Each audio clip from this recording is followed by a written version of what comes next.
ধ্বনি তুলল। সামনের সারির সাহাবীরা বলতে থাকলো, ইয়া রাসূলুল্লাহ, যদি এমনটাই হয় তাহলে আমরা খুব সহজেই কাফেরদের বিরুদ্ধে জয়ী হতে পারবো ইনশাআল্লাহ, কারণ আল্লাহর সাহায্যপ্রাপ্ত ব্যক্তিরা কখনো পরাজিত হতে পারে না। ইতিহাস থেকে জানা যায় আল্লাহ রাসূল সাল্লাল্লাহু আলাইহি ওয়াসাল্লাম ৫,০০০ ফেরেশতার আগমন নিয়ে আল্লাহর তরফ থেকে কোনো নিশ্চয়তা পাননি। তিনি শুধু এমনটা মনোবাসনা পোষণ করেছেন, আর সাথে সাথে আল্লাহ তাআলা তা কবুল করে নিলেন। সুবহানাল্লাহ। আর যার কারণে জিব্রাইলের নেতৃত্বে হাজার হাজার ফেরেশতা আসমান থেকে নেমে আসে কাফেরদের বিরুদ্ধে মুসলমানদের সঙ্গী হতে। সুবহানাল্লাহ। আল্লাহ তাআলার গায়েবী শক্তিতে মুসলমানরা খুব সহজেই জিতে যায়। কাফেরদের যোদ্ধারা ছিল খুবই শ্রান্ত ক্লান্ত, কারণ দীর্ঘত কয়েক সপ্তাহের দুশ্চিন্তা, আগের দিন রাতের নির্ঘুমতা তাদের শরীরকে জীর্ণশীর্ণ করে ফেলেছিল। যুদ্ধে তারা মোটেই কোনো প্রতিরোধ গড়ে তুলতে পারেনি। এই যুদ্ধে অসংখ্য কাফের নিহত হয়েছিল এবং এদের বড় একটা সংখ্যাকে মুসলমানরা বন্দী বানিয়ে ফেলেছিল। সাহাবারা রাসূল সাল্লাল্লাহু আলাইহি সাল্লামকে বলতে শুরু করলো, ইয়া রাসূলুল্লাহ, এদেরকে হত্যা করে দিন।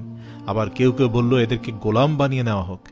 কিন্তু আমাদের প্রিয় নবী মুস্তাফা সাল্লাল্লাহু আলাইহি সাল্লাম তিনি এমন সিদ্ধান্ত নিলেন যে সেই কয়েদীদের কাছ থেকে কিছু মূল্যবান তথ্য গ্রহণ করে তাদেরকে একেবারেই মুক্ত করে দিলেন।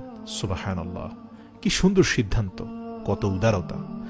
যদিও হযরত মুহাম্মদ সাল্লাল্লাহু আলাইহি সাল্লামকে মারার জন্য এই কাফেররা এসেছিল, এরা বন্দী হয়েছে, এদেরকে কোনো শাস্তি না দিয়ে আল্লাহর রাসূল মুক্ত করে মানবতার এক দৃষ্টান্ত স্থাপন করলেন।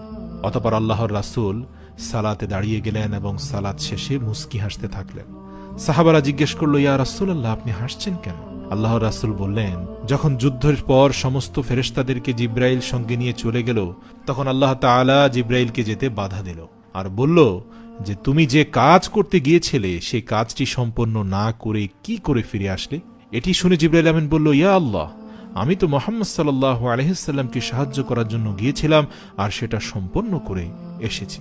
অতঃপর জিব্রাইল আলাইহিস সালাম বলেন, ইয়া রাসূলুল্লাহ, আল্লাহ তাআলা আমাকে শুধুমাত্র যুদ্ধের ময়দানে বিজয়ের জন্য পাঠাননি, আল্লাহ তাআলা আপনার খাতিরের জন্য আমাকে পাঠিয়েছেন, আর সেজন্যই আমাকে পুনরায় ফিরে আসতে হলো। যতক্ষণ পর্যন্ত না আপনি অনুমতি দিচ্ছেন ততক্ষণ পর্যন্ত আমি যুদ্ধ ময়দান ত্যাগ করতে পারবো না। আল্লাহ রাসূল বললেন, আমি যখন নামাজ আদায় করছিলাম তখনই জিব্রাইল আমার কাছে আসলো আমার অনুমতি নিতে। সুবহানাল্লাহ। প্রিয় দর্শক, বদরের যুদ্ধে আমাদের জন্য অনেক শিক্ষা রয়েছে। মুসলমানরা ছিল ৩১৩ জন আর ৭০টি উট, ৩টি ঘোড়া ছিল মাত্র, আর ৪টি তলোয়ার ছিল এবং ৬টি যুদ্ধের পোশাক ছিল। কিন্তু অপরদিকে কাফেরদের কাছে ছিল অসংখ্য যুদ্ধাস্ত্র, শক্তিশালী ১,০০০ জনের উপরে যোদ্ধা, ৭০০টি উট, ১০০টি ঘোড়া এবং ৯৫০